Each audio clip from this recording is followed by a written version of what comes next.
এই যে আমাদের পুচি, সে আমাদের ঘর থেকে চলে গিয়েছে, তার বিয়ে হয়ে গেছে, শ্বশুরবাড়ি থেকে আমাদের এখানে বেড়াইতে আসছে।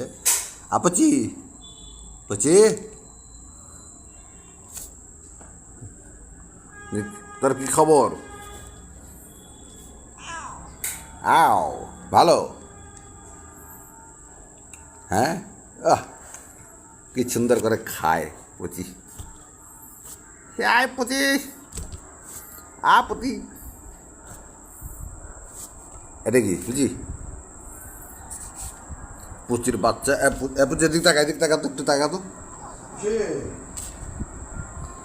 এই তোমার জন্য মাংস নিয়ে আসছে, খাবে মাংস?